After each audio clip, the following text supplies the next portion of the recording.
Hola, ¿qué tal? Aquí estamos con un nuevo vídeo matemático en el que os voy a explicar la continuidad de las funciones. Ya hemos visto anteriormente límites de funciones, tanto en el infinito como en un punto, y aprovechando que ya conocemos lo que es el límite de una función en un punto, pasamos a ver lo que es la continuidad. Bueno, hasta ahora lo que nos han explicado siempre, lo que os han explicado siempre, como una idea intuitiva de la continuidad de una función, es que, pues eso, una función será continua si la podemos dibujar sin levantar el lápiz del papel. Es decir, si nos encontrásemos con una función de este estilo, pues bueno, diríamos que es una función continua, mientras que si lo que nos encontramos es esto, en el que se presenta un salto, pues bueno, diríamos que no es continua. Bueno, esa idea funciona, está bien, pero necesitamos una idea más matemática, ¿no? Una definición matemática. Y la tenemos aquí. Una definición matemática de lo que sería la continuidad de una función es la siguiente. Tenemos que tener una función definida en un entorno de un punto x igual a a. Es decir, vamos a estudiar la continuidad de una función en un punto a. Y nos interesa saber lo que ocurre alrededor de ese punto. Lo que ocurre alrededor de las x y lo que ocurre alrededor de las y. Bien, entonces, una vez que está definida, diremos que es continua en ese punto si el límite de la función cuando x tiende a a es igual al valor de la función en ese punto a. Y además es un valor real. En caso de que no sea continua, en caso de que no se cumplan estas condiciones, pues bueno, diremos que la función será discontinua o que presenta una discontinuidad en x igual a a. Bueno, pues teniendo en cuenta esto, esta definición que acabamos de ver, vamos a resumir un poco lo que significa el que la función sea continua, o qué se pide para que una función sea continua. Realmente, para que una función sea continua necesitamos que se cumplan las tres siguientes condiciones. Por una parte, que exista la función en el punto A y que ese valor sea un número real. Por otra parte, que el límite cuando la función o cuando la x tiende a A por la izquierda exista, sea igual al límite cuando x tiende a A por la derecha de la función y que ambos valores sean reales. En este caso, si el límite por la izquierda es igual al límite por la derecha, diremos o sabemos que existe límite cuando x tiende a A de la función y pedimos que sea un número real.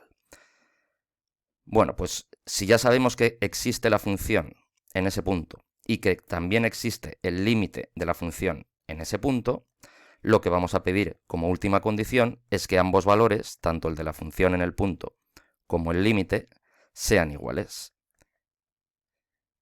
Si se cumplen estas condiciones, diremos que la función va a ser continua en ese punto. Cuando generalizamos esta idea y nos referimos a todo un intervalo, diremos que la función es continua en todo un intervalo AB si lo es en cada uno de esos puntos. Es decir, si yo tengo un intervalo aquí AB y me interesa saber si esta función es continua en todo este intervalo, pues bueno, necesitaré que la función sea continua en cada uno de los puntos del intervalo. Por lo tanto, que exista la función en esos puntos y que los límites sean los mismos tanto por la izquierda como por la derecha. En el caso de los extremos, pues bueno, me referiré únicamente al límite por la derecha en el caso de A y al límite por la izquierda en el caso de B.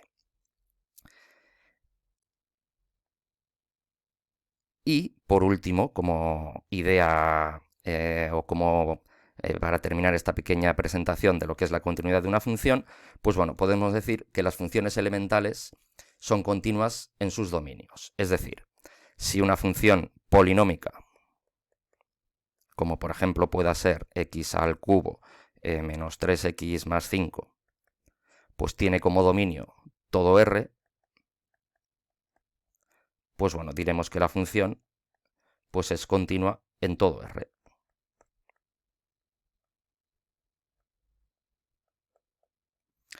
Si, por ejemplo, tenemos una función racional que pueda ser x más 1 entre x menos 3 Y como sabemos, pues esta función tiene como dominio todo R menos el 3, pues diremos que f es continua en todo R menos el 3. Es decir, allá donde haya dominio, la función será continua. Lo mismo para las funciones irracionales, para las exponenciales, logarítmicas, trigonométricas. Es decir, todas las funciones definidas de una sola manera serán continuas en su dominio. Vale. Una vez vista esta idea, pues bueno, vamos a ver gráficamente lo que sería una función continua y lo que sería una función no continua. Vamos a ver diferentes funciones que no van a ser continuas y vamos a ver el porqué. En este primer caso, en esta primera función, pues bueno, vemos que tenemos una función cuyo valor en A existe, es decir, existe f de A, ¿vale? Existe f de A.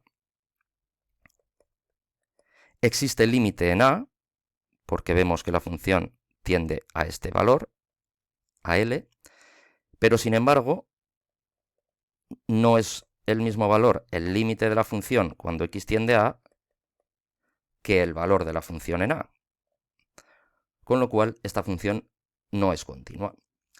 En este segundo caso, incluso no tenemos valor para la función en A, no existe f de A, con lo cual ya directamente no sería continua. Estos casos se dice que son casos de discontinuidad evitable, es decir, existe el límite, en los dos casos hemos visto que existe el límite, pero o bien no existe el valor de la función, o bien ese valor es diferente al límite.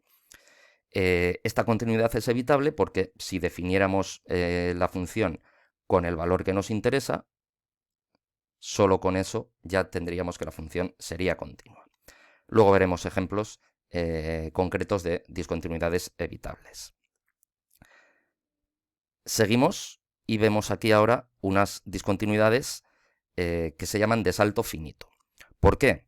Pues porque vemos que el límite por la izquierda y el límite por la derecha son diferentes, con lo cual no existe el límite de la función en este punto y vemos que hay un salto finito porque los límites son valores reales. El salto que pega la función de un punto a otro es finito, es de un número real. Y tanto en un caso como en el otro. Puede ser que exista el valor de la función, como vemos aquí, o puede que ni exista, pero como los límites ya son diferentes, por lo tanto, la función no será continua. Y por último,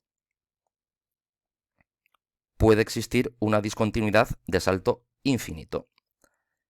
Y como su propio nombre indica, pues bueno, tendremos uno de los límites que se nos va o bien a más infinito o bien a menos infinito. En este caso, el límite cuando x tiende a por la derecha es menos infinito y por la izquierda sí que es un número real, pero el salto, pues como vemos, es infinito. En este caso, los dos límites son, tanto por la izquierda como por la derecha, iguales, pero valen más infinito, es decir, no son números reales, y la condición para que la función fuera continua es que tanto el límite como el valor de la función fuera un número real, cosa que aquí no se cumple. También decimos que esto es un salto infinito. Y aquí vemos, pues bueno, otra posibilidad es que por un lado se vaya a más infinito y por el otro lado a menos infinito. La función puede existir, como vemos que existe aquí, o puede que ni exista. En cualquier caso, no es continua en ninguna de las tres opciones que hemos visto. Y a esta discontinuidad se le llama de salto infinito, porque uno de los límites laterales, o ambos, vale más o menos infinito. También podría ser, como os indico aquí, que la función no fuese continua porque ni siquiera existiese por uno de los lados. Es decir, si yo tengo una función tal que así, por ejemplo, o tal que así, pues bueno, la función no será continua en A porque el límite por la derecha no existe, ya que no existe ni siquiera la función por la derecha. Podríamos hablar de continuidad por uno de los lados. En este caso, en este segundo caso, la función sí que sería continua por la derecha, pero, por la izquierda, pero no por la derecha. Con lo cual, pues bueno, en general no sería continua. Pues bueno, Visto lo que es la continuidad de una función, en el siguiente vídeo vamos a ver un par de ejemplos ya con funciones concretas en las que estudiaremos su continuidad. Así que, lo dicho, en el próximo vídeo, más y mejor. ¡Agur!